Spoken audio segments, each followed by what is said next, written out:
Good morning, નમસ્કાર. કેમ છો બધા? મજામાં? તો વાંધો નહીં, લેક્ચર વ્યવસ્થિત જોજો. ધોરણ 12 સાયન્સ ભૌતિક વિજ્ઞાન વિષયના પ્રકરણ નંબર 10, જેમનું નામ છે તરંગ પ્રકાશશાસ્ત્ર. એમાં લાસ્ટ લેક્ચરની અંદર બાળકો આપણે ડોપલર શિફ્ટ વિશે સમજૂતી મેળવી. ડોપલર શિફ્ટનું સૂત્ર આપણે એવું લખ્યું હતું કે ભાઈ ડેલ્ટા એફ એના છેદમાં F is equal to minus VC ના છેદમાં, સોરી વીસી લખો તો હાલે, અહીંયા વીસી લખો તો હાલે ને વીઆર, આ જે છે એ વીસી એટલે સેન્ટર, આર એટલે એ રેડિયસ, એટલે ત્રિજ્યાવર્તી વેગ અથવા તો કેન્દ્રીયવર્તી વેગ બે હાલે. સી એટલે કેન્દ્રીયવર્તી કે આર એટલે ત્રિજ્યાવર્તી, સી પ્રકાશનો વેગ. આ ડોપલર અસરનું જે સૂત્ર મેળવ્યું એને આપણે આમાંય લખી શકતા હતા, ડેલ્ટા લેમડાના છેદમાં lambda is equal two we are ના છેદમાં સી.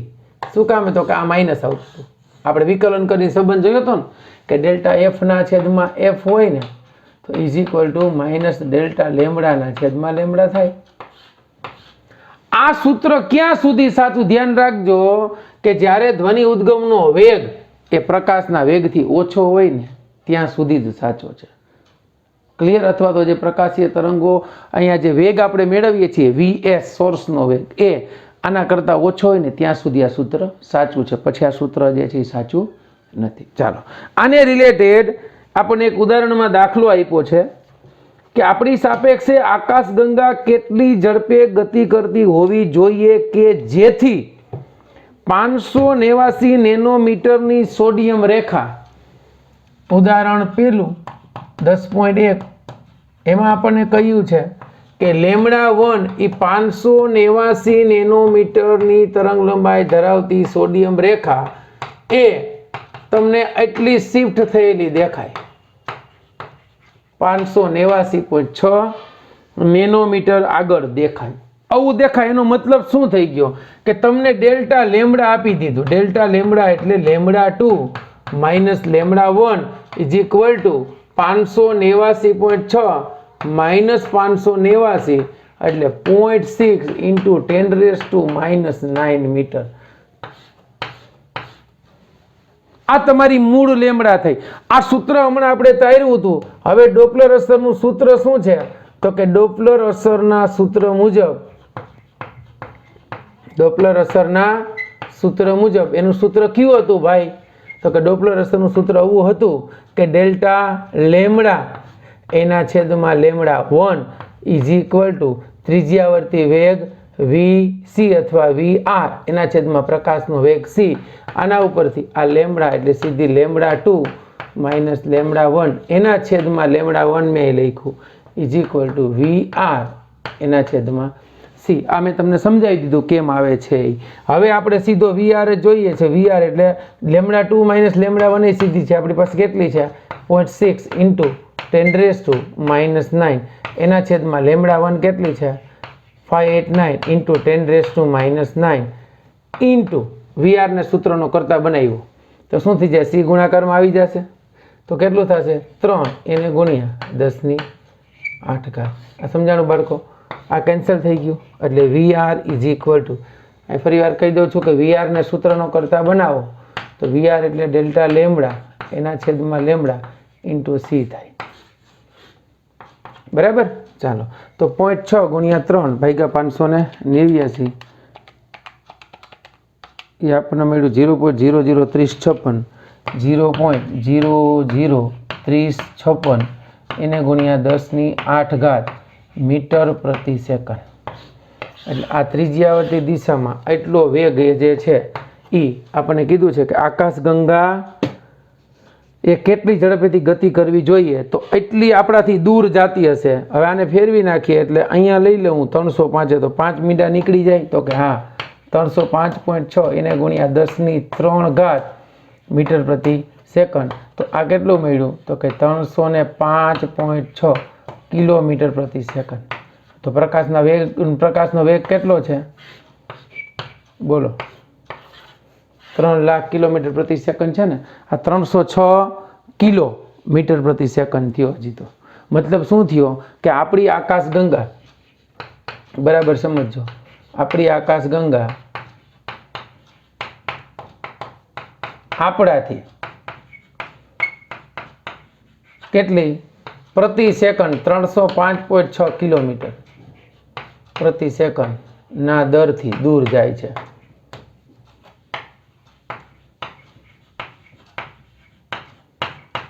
કેટલા દરથી દૂર જાય છે? 305.6. ક્લિયર થઈ ગયું બાળકો? અવાજે ડોપલર અસરના દાખલા આવે તો આ રીતે કિંમત. આ તો ઠીક છે, આપણે લેમડા આપી છે. જો આવૃત્તિ આપી હોત તો અહીં સૂત્ર શું આવત? ડેલ્ટા એફ ના છેદમાં F is equal to VR by C, તો એ માઇનસ આવશે. રાઈટ? ચાલો, આવો જ દાખલો બાળકો હજી એક આપણને આપ્યો છે સ્વાધ્યાયનો દાખલા નંબર છે 10.11. આમ તો વધારાનું સ્વાધ્યાય છે, બરાબર, પરંતુ આના જેવો છે એટલે આપણે ગણીએ છીએ 10.11.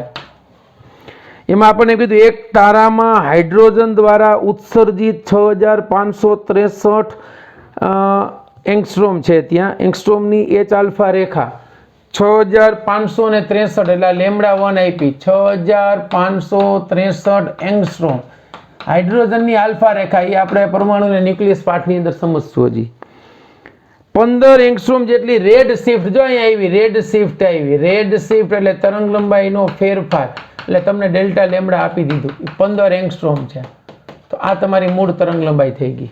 રાઈટ? તો તારાની પૃથ્વીથી દૂર જવાની ઝડપનો અંદાજ શોધો.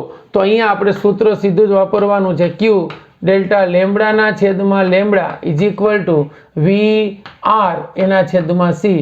તો વી આર ને સૂત્રનો કરતા બનાવીએ, ડેલ્ટા લેમડા એને ગુણ્યા સી એના છેદમાં લેમડા. આ સૂત્રનો ઉપયોગ કરીએ તો we are is equal to delta lambda 15 angstrom થાય, સી 3 ગુણ્યા 10⁸ થાય, અને લેમડા આપણને આપી 6563 એંગસ્ટ્રોમ એટલે 10⁻10. આ કેન્સર, એટલે we are is equal two 15 તેરી 45 એને ગુણ્યા 10⁸ એના છેદમાં 6563. ચાલો 45 ભાગ્યા 6563 કરીએ, એ આપણને મળી ગયું 0.00685. 0.006856 એને ગુણ્યા 10⁸ મીટર પ્રતિ સેકન્ડ. આને જો આપણે કન્વર્ટ કરીએ તો we are is equal two 5 મીંડા 1 2 3 4 5, તો લગભગ 686 એને ગુણ્યા 10⁻³ મીટર પ્રતિ સેકન્ડ. તો હજી આપણે ગણીએ તો તારાનો વેગ થયો 686 કિલોમીટર પ્રતિ સેકન્ડ. તો આપણે એમ કહી શકીએ આ તારો જે છે એ 686 કિલોમીટર પ્રતિ સેકન્ડના દરથી પૃથ્વીથી દૂર જવાનો અંદાજ. એટલે તારો પૃથ્વીથી કેટલો દૂર જાય છે?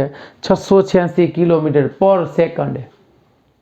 ક્લિયર? એમાંથી જે આ એચ આલ્ફા એટલે હાઇડ્રોજનની આલ્ફા રેખાની જે તરંગ લંબાઈ ઉત્સર્જિત થાય છે એના ઉપરથી આપણે નક્કી કરી શકીએ કે આ તારો જે છે એ આપણી પૃથ્વીથી કેટલી ઝડપે? તો કે 686 કિલોમીટર પ્રતિ સેકન્ડની ઝડપથી દૂર જઈ રહ્યો. ચાલો એટલું લખી લ્યો, પછી આગળ દાખલા ગણીએ.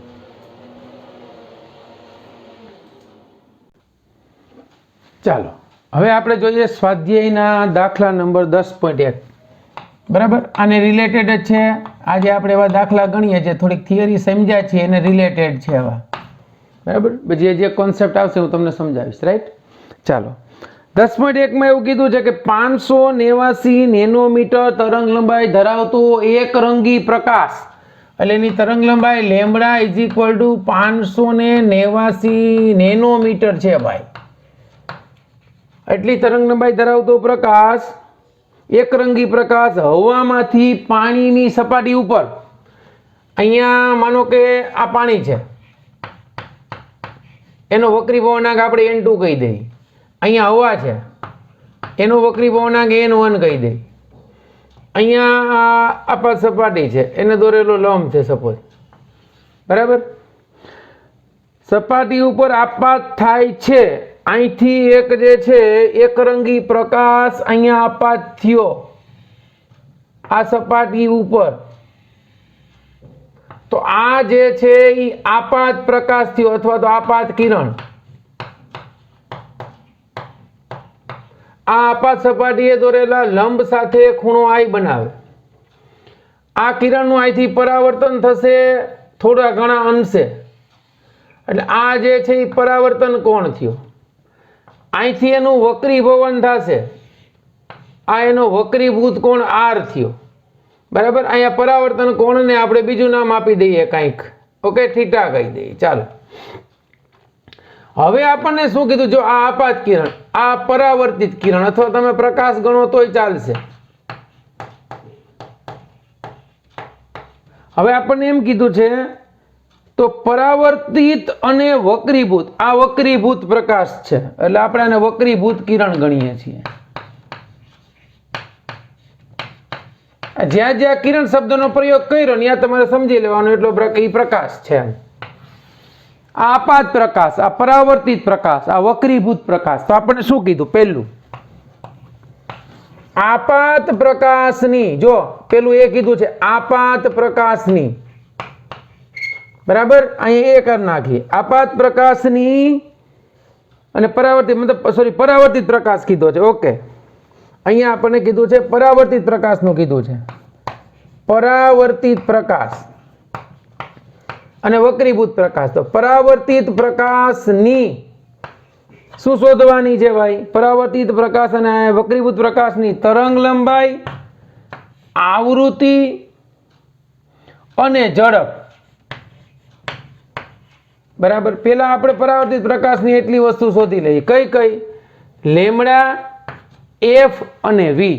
ચાલો, તો અહીંયા પરાવર્તિત પ્રકાશ છે, ત્યાં માધ્યમ હવા છે? તો કે હા. પરાવર્તિત પ્રકાશનો માધ્યમ શું છે? તો કે હવા. હવા છે એટલે પેલું, બરાબર. અહીં આપાત પ્રકાશ, બરાબર, સમજો, અને પરાવર્તિત પ્રકાશ, અને પરાવર્તિત પ્રકાશ માટે, આપાત પ્રકાશ અને પરાવર્તિત પ્રકાશ માટે માધ્યમ એક જ છે. માધ્યમ કેવું છે? એક જ છે. તેથી લેમડા બદલાશે નહીં. હાલો, તો લેમડા તો કઈ? તો કે લેમડા બદલાશે નહીં, મતલબ જે આપાત પ્રકાશની લેમડા છે ને એ જ પરાવર્તિત પ્રકાશની હતી. તો આપાત પ્રકાશની લેમડા રહી, તો પરાવર્તિત પ્રકાશની લેમડા કેટલી થઈ ગઈ? તેથી પરાવર્તિત પ્રકાશની લેમડા ઓફ રિફ્લેક્શન, અથવા થીટા કરી નાખો છો, બરાબર, ખૂણો થીટા કીધો, તો પરાવર્તિત પ્રકાશની લેમડા કેટલી થઈ ગઈ? 589 એને ગુણ્યા 10⁻9 મીટર. હાલો ભાઈ, એની લેમડા મળી ગઈ આપણને. હવે પરાવર્તિત પ્રકાશની આવૃત્તિ તો મળી જાય કે ન મળી જાય? હવે આવૃત્તિ એફ ઇઝ ઇક્વલ ટુ એનો વેગ પ્રકાશમાં c by lambda of theta. તો આવૃત્તિ મળી ગઈ F is equal to c 3 ગુણ્યા 10⁸ અને લેમડા કેટલી છે? તો કે 589 એને ગુણ્યા 10⁻9. ચાલો સાદું રૂપ આપો. 3 ભાગ્યા 589 કરો, 3 ભાગ્યા 589 કેટલું મળ્યું? 0.00509. તો આવૃત્તિ થઈ ગઈ 0.00509, 8 ને 9 17 હર્ટ્ઝ. એટલે આ આવૃત્તિ મળી ગઈ. કેટલી મળી? 5.09 કરી નાખો, 10⁻³ ઘટી ગયેલે એટલા હર્ટ્ઝ થઈ ગઈ. સમજાણું? અહીંયા હું થીટા લખું એટલે આ શું થઈ ગઈ? પરાવર્તિત પ્રકાશની આવૃત્તિ થઈ ગઈ. હાલો, પરાવર્તિત પ્રકાશની આવૃત્તિ મળી ગઈ. વેગ, તો એનો વેગ તો ક્યાં બદલાવાનો છે? તો પરાવર્તિત પ્રકાશનો વેગ કેટલો થશે? અહીં પરાવર્તિત પ્રકાશનો વેગ જે આપાત પ્રકાશ જેટલો કેટલો છે? પરાવર્તિત પ્રકાશનો વેગ એ કેટલો હશે? આપાત પ્રકાશ જેટલો હશે. તો કે હા, આપાત પ્રકાશ જેટલો હશે. તો એનો વેગ આપણે શોધવો હોય તો v ઇઝ ઇક્વલ કેટલો છે? આપાત પ્રકાશનો વેગ c 3 ગુણ્યા 10⁸ મીટર પ્રતિ સેકન્ડ. બરાબર. ચાલો, હવે આપણને એનો વેગ મળી ગયો. હવે આપણે શું શોધવાનું બીજું?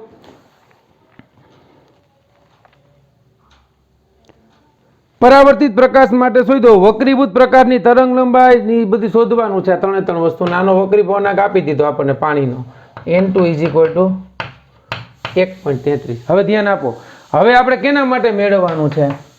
હવે વક્રીભૂત પ્રકાશ માટે. તો વક્રીભૂત પ્રકાશ માટે ભાઈ બધું બદલાય. વક્રીભૂત પ્રકાશ માટે ધ્યાન આપજો, f અચળ રહેશે. શું કામ? એક f નહીં બદલાય. f અચળ શું કામ રહેશે? f અચળ રહેશે કારણ કે આ મેં તમને 9મા ચેપ્ટરમાં કહ્યું હતું. કારણ કે f ઉદ્ગમનો ગુણધર્મ છે. કેનો? એફ ઉદ્ગમનો ગુણધર્મ છે એટલે એફ એકવાર જે ઉત્પન્ન થઈ એની જ રહેવાની છે તો વક્રીભૂત પ્રકાશ માટે એફ એટલે એ વક્રીભૂત પ્રકાશની એફ આર લખી નાખો તો વક્રીભૂત પ્રકાશ માટે બાળકો તમને એફ આર કેટલી મળી જશે વક્રીભૂત પ્રકાશની આવૃત્તિ એટલી જ મળશે 5.09 એને ગુણ્યા 10⁻14 હર્ટ્ઝ બરાબર એની એફ મળી ગઈ લેમ્બડા શોધવાની તો પહેલા તો વક્રી ભવનાંક ઉપરથી વેગ શોધી લ્યો n = c/v વક્રી ભવનાંક આપ્યો છે તો કે હા તો એ માધ્યમની અંદર વેગ શોધો તો c ના છેદમાં ઈટા તો vr = c 3 × 10⁸ પ્રવાહીનો વક્રી ભવનાંક 1.33 એટલે તમને એ માધ્યમની અંદર આ જે આપાત પ્રકાશ છે એનો વેગ મળશે 3/1.33 એટલે એ મળ્યો 2.55 એટલે 2.26 એને ગુણ્યા 10⁸ મીટર પ્રતિ સેકન્ડ મતલબ આ શું થઈ ગયું ભાઈ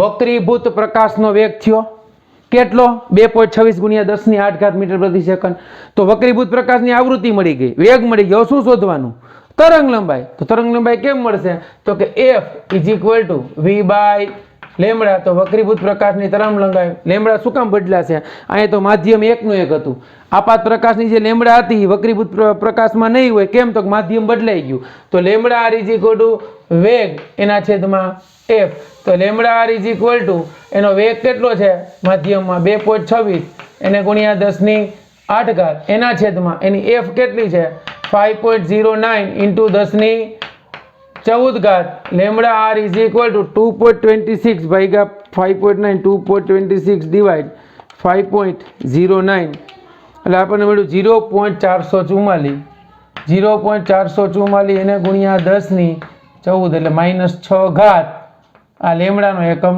મીટર તો લેમ્બડા r = 444 3 ફરી જાય એટલે 10⁻9 મીટર મતલબ આ આપાત પ્રકાશ જે વક્રીભૂત થયો એ માધ્યમમાં એની તરંગ લંબાઈ 444 એંગસ્ટ્રોમ જેવી હશે આ ક્લિયર થઈ ગયું તો આપણને આ આપાત પ્રકાશ અને વક્રીભૂત મતલબ આપાત પ્રકાશ જે હતો એમાં પરાવર્તિત પ્રકાશ અને વક્રીભૂત પ્રકાશ એની લેમ્બડા f અને v શોધવાના કીધા તે આપણને મળી ગયા સમજાઈ ગયા બાળકો એટલે તમને ક્લિયર થઈ ગયું અહીંયા જો તમને વેગ પૂછ્યો તો પ્રકાશના વેગ જેટલો જ રહેવાનો c જેટલો કેટલો છે 3 × 10⁸ માધ્યમ આવે તો એનો વેગ બદલાય પ્રકાશનો બાકી એનો વેગ તો આપણને ખબર જ છે હવે અહીંયા આપણે આની લેમ્બડા શોધવાનું કીધું એનું માધ્યમ છે લેમ્બડા બદલાશે નહીં તો બાકી શું રહ્યું f તો f લેમ્બડા નથી બદલાતી f = c/લેમ્બડાનું સૂત્ર મૂકી અને લેમ્બડા f મેળવી લીધી એટલે આ પરાવર્તિત પ્રકાશનું મળી ગયું વક્રીભૂતનું બાકી હતું તો વક્રીભૂતમાં f તો બદલાશે નહીં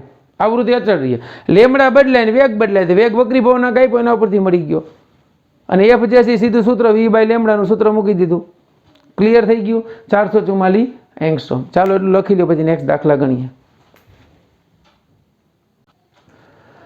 ઓકે બાળકો દાખલો એક ગણ્યો તેની જવાબમાં તમે જરાક ચેન્જ કરી લેજો બરાબર છે એમાં આપણે એવું લખ્યું હતું 0.444 × 10⁻6 મીટર એના બરાબર 444 × 10⁻9 મીટર થાય બરાબર એટલે આપણે જવાબ જે છે એ ભૂલમાં નેનોમીટર લખવાનું હતું એની જગ્યાએ એંગસ્ટ્રોમ લખાઈ ગયું બરાબર એટલે આ તમે 444 નેનોમીટર જે છે એનો આન્સર આવશે રાઈટ ચાલો હવે સ્વાધ્યાયનો દાખલા નંબર 10.2 જુઓ મસ્ત છે તમને એમને સીધો આવડી જશે જો આની ચર્ચા આપણે થઈ ગઈ છે એમાં એવું કીધું છે કે બિંદુવત ઉદ્ગમથી ફેલાતો દરેક કિસ્સા માટે તરંગ અગ્રનો આકાર શું હશે ચાલો અહીં દરેક કેસની અંદર તરંગ અગ્રનો આકાર દરેક કિસ્સામાં તરંગ અગ્રનો આકાર કેવો હશે એવું આપણને કીધું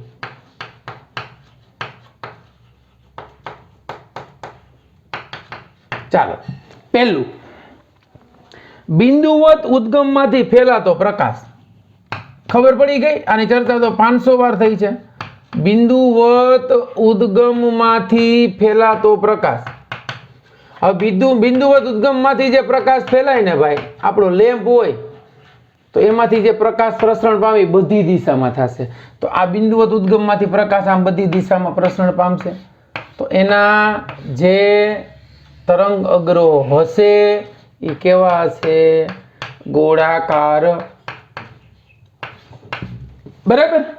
બીજું બહુ મસ્ત છે, જો વિચારો થોડું કે બહિર્ગોળ લેન્સમાંથી નિર્ગમન પામતો પ્રકાશ, આ બહિર્ગોળ લેન્સ છે, એમાંથી નિર્ગમન પામતો પ્રકાશ કે જ્યારે વસ્તુને આના મુખ્ય કેન્દ્ર ઉપર મૂકી હોય, જ્યારે બાળકો વસ્તુને મુખ્ય કેન્દ્ર ઉપર મૂકો ને ત્યારે નિર્ગમન પામતા પ્રકાશના કિરણો સમાંતર બને. તો સમાંતર કિરણોમાંથી પસાર થતું તરંગ અગ્ર કેવું હશે? સમતલ તરંગ અગ્ર. આપણે એને સ્પષ્ટીકરણ જ કીધું જ છે કે આ બહિર્ગોળ લેન્સમાં અહીંયા ઓબ્જેક્ટ વસ્તુ અહીંયા મૂકી છે, ક્યાં? તો કે બહિર્ગોળ લેન્સના મુખ્ય કેન્દ્ર ઉપર. તો એમાંથી વક્રીભૂત થતા કિરણો જે આવે છે એને સમાવતું સમતલ, જે મતલબ એના જે તરંગ અગ્રો કેવા હશે નિર્ગમન પામતા પ્રકાશના? તો સમતલ તરંગ અગ્રો હશે. અહીંયા બધા ક્યાં આવતા હતા? આમ બહારની તરફ હતા, માટે આ કેવા થઈ ગયા? તો કે ગોળાકાર તરંગ અગ્રો હતા. આ કેવા થઈ ગયા? સમતલ તરંગ અગ્ર. જ્યારે બહિર્ગોળ લેન્સમાં વસ્તુને એની ડાબી બાજુના મુખ્ય કેન્દ્ર ઉપર મૂકવામાં આવે છે ત્યારે મળતું જે નિર્ગમન પ્રકાશ છે એનું તરંગ અગ્ર કેવું હશે? તો કે સમતલ તરંગ અગ્ર હશે. રાઈટ. ચાલો, હવે આપણને ત્રીજું શું કીધું? હજી દૂર રહેતા તારાના પ્રકાશના તરંગનો પૃથ્વી દ્વારા અંતરાતો ભાગ. દૂરના અંતરે તારો હશે, એનો પૃથ્વીમાં કંઈક ભાગ જે છે એ સંકળાયેલો હોય તો પૃથ્વીનો થોડોક ભાગ આવશે. એટલે થોડીક વક્રતા દૂરના અંતર માટે કેવી બને છે? સમતલ. અથવા દૂરથી આવતા પ્રકાશ માટે તરંગ અગ્રો હંમેશા કેવા મળશે? સમતલ તરંગ અગ્રો. એટલે ત્રીજાનો આન્સર જે છે શું આવશે? કારણ કે બહુ મોટા ભાગમાં આમ દૂરથી આવતા ને પૃથ્વીની વિશાળતા છે આપણી પાસે તો છે જ ને, 12,800 કિલોમીટર વ્યાસ છે, તો થોડીક વક્રતા ધ્યાનમાં લ્યો તો એ કેવી આવશે? અનંત અંતરેથી આવતા જે પ્રકાશ માટે તરંગ અગ્રો કેવા હશે? સમતલ તરંગ અગ્રો હશે. ક્લિયર? ચાલો નેક્સ્ટ. સ્વાધ્યાયના દાખલા નંબર 10.3. આની ચર્ચા થઈ ગઈ છે, અડધો ભાગ તો આપણે એકવાર ગણ્યો છે.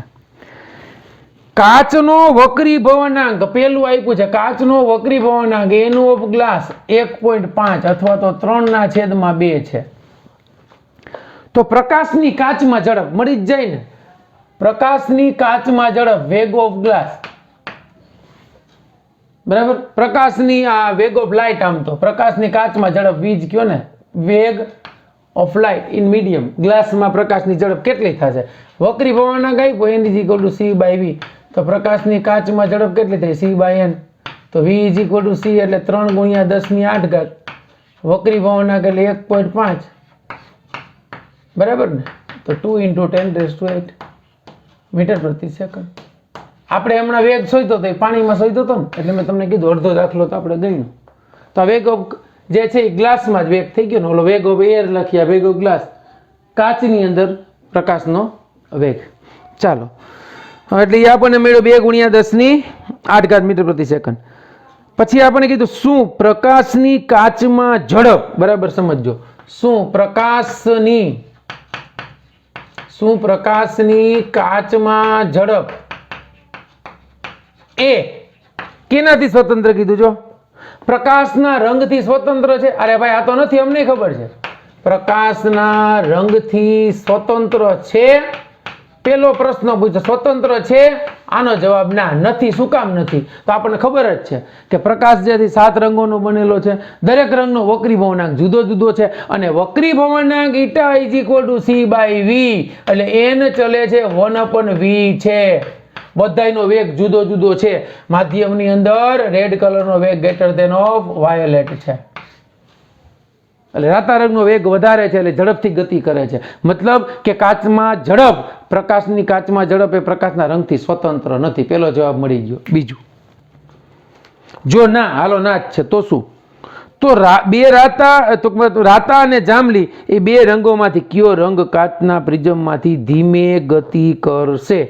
ચાલો, કયો ધીમે ગતિ કરશે? એમને ખબર પડી ગઈ, આ વધારે છે, આ ઓછો છે, તો કોણ ધીમે ગતિ કરશે? વાયોલેટ. અહીંયા આપણને ખબર છે કે η = c/v ઉપરથી બીજું આપણે કહી શકીએ v ચલે છે લેમ્બડા પરથી. રાતા રંગની લેમ્બડા એ વાયોલેટ કરતા વધારે છે, તેથી રાતા રંગનો વેગ વાયોલેટ કરતા વધારે છે. તેથી રાતો રંગ કાચમાં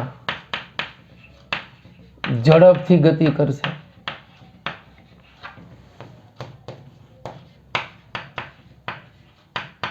જ્યારે બીજો આપણે વાદળી આપ્યો છે ને, જ્યારે જાંબલી રંગ કાચમાં કેવી ગતિ કરશે? ધીમેથી ગતિ કરશે. પૂરું સમજાણું શું કામ થયું? કારણ કે દરેક રંગનો વક્રી ભવનાંક જુદો જુદો છે. વક્રી ભવનાંક ને તે લેમડા સાથે સંબંધ છે. એન ચલે છે 1/λ થઈ. જેમ લેમડા ઓછી એમ વક્રી ભવનાંક વધારે, જેમ લેમડા વધારે એમ વક્રી ભવનાંક ઓછો, જેમ વેગ વધારે એમ વક્રી ભવનાંક ઓછો. તો આપણે એમ કહી શકીએ ને કે રેડનો વક્રી ભવનાંક જે છે ને એ આના કરતાં ઓછો છે વાયોલેટ કરતાં. એટલે રેડનું વિચલન એ ઓછું છે, સીધો નીકળી જાય. ક્લિયર થઈ ગયા? તો આપણે બધી ચર્ચા થઈ ગઈ છે ઓલરેડી. ઓકે, ચાલો એટલું લખી લ્યો, પછી સરસ મજાના 2 દાખલા હજી ગણાવું છું. ચાલો આપણે આમાં લાસ્ટમાં બ્રુસ્ટરનો નિયમ આવશે, બરાબર? એને રિલેટેડ એક સરસ મજાની થોડો કોન્સેપ્ટ છે, અત્યારે સમજાવું છું. બહુ જાજુ નથી સમજવું, પછી ત્યારે સમજશું. અહીંયા એમ કીધું કે પ્રકાશનું કિરણ જ્યારે અથવા તો પ્રકાશ એક માધ્યમમાંથી બીજા માધ્યમમાં ગતિ કરે છે ત્યારે ધ્યાન આપજો. આ આપાત પ્રકાશ, આ આપાત કોણ I, ત્યારે આ પ્રકાશનું થોડા ઘણા અંશે અહીંથી પરાવર્તન થાય ને થોડા ઘણા અંશે વક્રીભવન થાય. એટલે જ્યારે યાદ રાખજો બરાબર, આ વક્રીભૂત આ જે છે પરાવર્તિત કિરણ, જ્યારે પરાવર્તિત કિરણ અને વક્રીભૂત કિરણ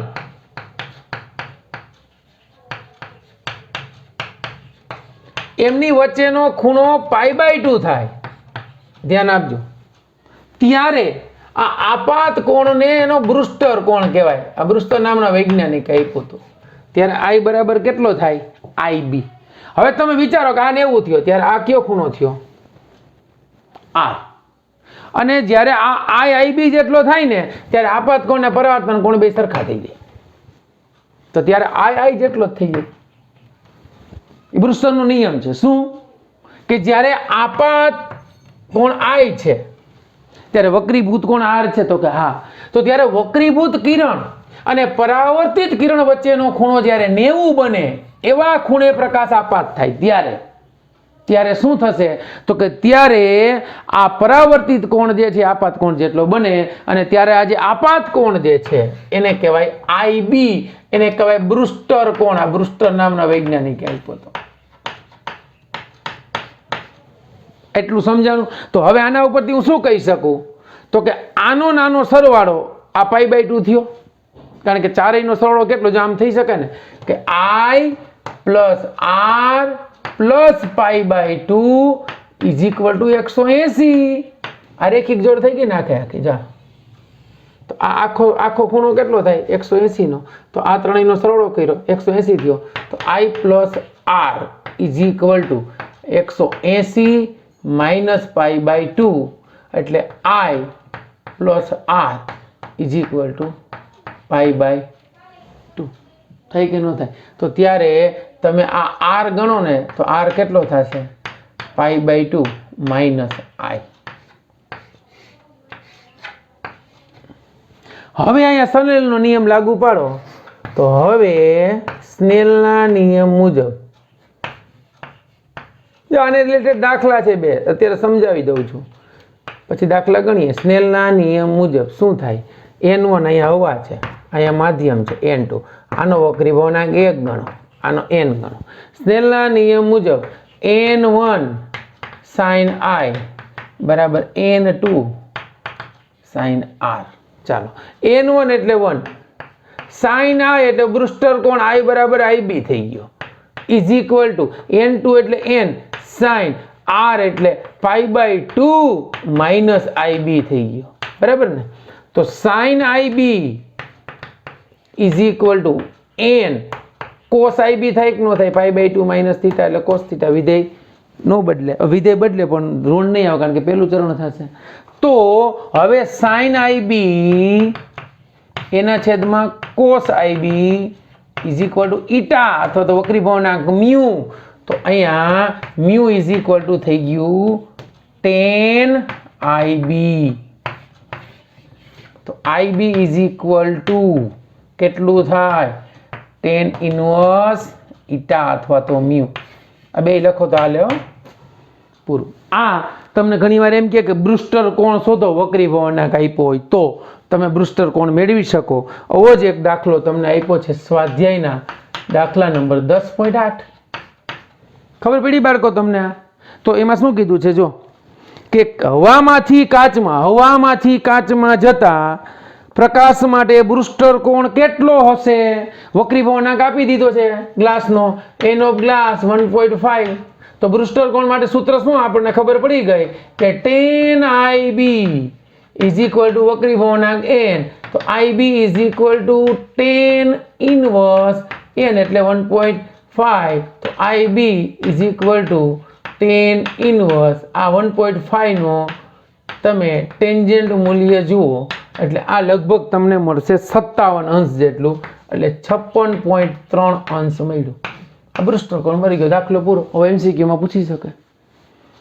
ક્લિયર થઈ ગયું? ફરી વાર સમજાવું છું, ધ્યાન આપજો. જ્યારે કોઈ માધ્યમને છૂટી પાડતી સપાટી પર પ્રકાશ આપાત થાય ને ત્યારે આપાત કોણના જે મૂલ્ય માટે વક્રીભૂત કોણ કિરણ અને પરાવર્તિત કિરણ વચ્ચેનો ખૂણો 90 નો બને ને ત્યારે આ આપાત કોણને બ્રુસ્ટર કોણ કહેવાય. કેમ ઓલા ક્રાંતિ કોણ કહેવાતો તો આઈસી, એમ એને બ્રુસ્ટર કોણ કહેવાય. અને એ એટલો થાય ને ત્યારે આ પરાવર્તિત કોણ એના જેટલો જ થશે, બે સરખા થશે. એ બે સરખા થઈ ગયા તો રૈખિક જોડના ખૂણાનો સરવાળો કરી નાખો 180 થાય. એના ઉપરથી તમારે આર શોધી લેવાનું. એટલે આર આપણને મળ્યો π/2 - r. પછી સ્નેલનો નિયમ લાગુ પાડો એટલે આ સૂત્ર મળી ગયું. આ આખી થિયરી આવશે બ્રુસ્ટરની હજી, બરાબર, કે આપાત કોણના ટેન્જન્ટનું મૂલ્ય માધ્યમના વક્રી ભવનાંક જેટલું હોય. હું તમને સમજાવીશ ત્યારે. 10.8 ચાલો એટલું લખી લ્યો. હવે આના પછી હજી એક દાખલો આન રિલેટેડ છે કરાવી દો. ચાલો સ્વાધ્યાયના દાખલા નંબર 10.9. એમાં એવું કહ્યું છે કે એક સમતલ પરાવર્તક સપાટી ઉપર 5000 એંગસ્ટ્રોમ તરંગ લંબાઈ વાળો પ્રકાશ આપાત થાય છે. આ પરાવર્તક સપાટી ઉપર આપાત થતા પ્રકાશની તરંગ લંબાઈ 5000 એંગસ્ટ્રોમ. 1 એંગસ્ટ્રોમ એટલે 10⁻10 મીટર. એટલે લેમ્બડા ઇઝ ઇક્વલ ટુ તમને મળે 5 × 10⁻7 મીટર. હાલો રેડી.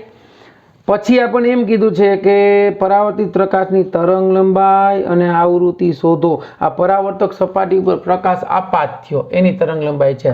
તો પરાવર્તિત પ્રકાશની તરંગ લંબાઈ અને બીજું શું શોધવાનું કીધું? તરંગ લંબાઈ અને આવૃત્તિ.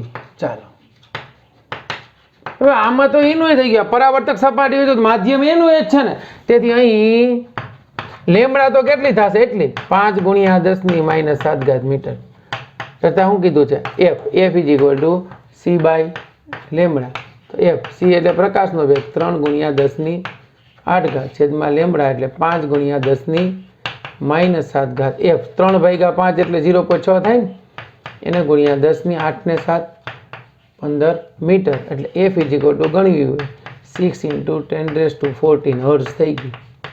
આ પરાવર્તિત પ્રકાશની આવૃત્તિ મળી ગઈ. આ શું મળ્યું? પરાવર્તિત પ્રકાશની આવૃત્તિ. કારણ કે આવૃત્તિ નથી બદલાવાની ભાઈ. આવૃત્તિ માધ્યમનો ગુણધર્મ ક્યાં છે? ઉદ્ગમનો ગુણધર્મ છે. પ્રકાશ પરાવર્તન પામીને આવે કે વક્રીભવન પામીને જાય તો આવૃત્તિ બદલાવાની. તો 6 × 10⁻14 જ રહેવાની. હાલ આવૃત્તિ મળી ગઈ. હવે બીજું શું કીધું છે? ક્યાં આપાત કોણે પરાવર્તિત કિરણ એ આપાત કિરણને લંબ હશે. બરાબર સમજો. ક્યાં આપાત કોણે. બીજું આપણને કીધું છે ક્યાં આપાત કોણે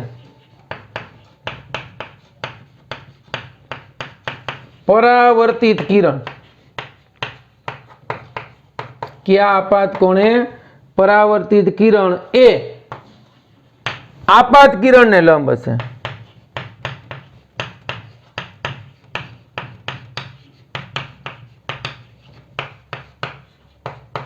હવે આમાં તો કેવું થાય ભાઈ કે માનો કે આ પરાવર્તક સપાટી છે, આ આપાત સપાટી દોરેલો લંબ છે, આ આપાત કોણ થયો? આ તો અહીં તો આ પરાવર્તિત કિરણ લંબ કરવાનું છે. આને લંબ ક્યારે થાય? તો આ ખૂણો 90 નો થાય તો, અને ઈ ખૂણો 90 નો થાય તો આપણે એવું વિચારી શકીએ કે I plus R is equal two આપણે 90 ફરજિયાત કરવાનો છે. I plus R is equal two કેટલો કરવાનો? 90 કરવાનો છે. તો અહીંયા આપણે બ્રુસ્ટરનો નિયમ લાગુ પાડવો હોય તો પાડી શકીએ, અથવા તો અહીંયા જો આપણને કીધું જ છે કે આ બે હરખા થાય. 90 ના ક્યારે થાય? તો કે I બરાબર R. આપણને ખબર છે પરાવર્તન માટે, તો પરાવર્તન માટે શું થાય છે? પરાવર્તન માટે પરાવર્તનના નિયમ પછી શું થાય? પરાવર્તન માટે I બરાબર R લખીએ છીએ. અને આ આપાત કિરણ છે, આ પરાવર્તિત કિરણ છે. આ બે વચ્ચેનો ખૂણો 90 કીધો આપણને. જો એ 90 હોય તો આ સરવાળો 90 થવો જોઈએ ને. તો કે હા, તો પરાવર્તન માટે તો I બરાબર R થાય. તો I બરાબર R લખો તો 2I થઈ ગયું ને. 2I બરાબર 90 થઈ ગયું. અથવા તો R મૂકું તો 2R બરાબર 90 થઈ ગયું. તો R બરાબર શું થઈ ગયું? 90 ભાગ્યા 2. મતલબ શું થયું ભાઈ? ખબર પડી તમને કે આ જે છે ને 45 અંશ થાય. તો I કેટલો હોય? 45 થાય. તો પરાવર્તિત કોણ કેટલો? તો કે 45 અંશનો પરાવર્તન કોણ બને ને ત્યારે આ બે વચ્ચેનો ખૂણો 90 નો થાય. સિમ્પલ વસ્તુ છે. એટલું ક્લિયર થઈ ગયું? ઓકે, ચાલો તો આ લેક્ચર અહીંયા સુધી રાખીએ છીએ. નેક્સ્ટ લેક્ચરની અંદર આપણે આની સરસ મજાની થિયરી જે છે એ સમજવાનો પ્રયત્ન કરવાનો છે, સુસંબદ્ધ અને અસુસંબદ્ધ ઉદ્ગમો, અને આપણે શરૂઆત કરશું સંપાતપણાના સિદ્ધાંતથી. ઓકે, ચાલો, બેસ્ટ ઓફ લક.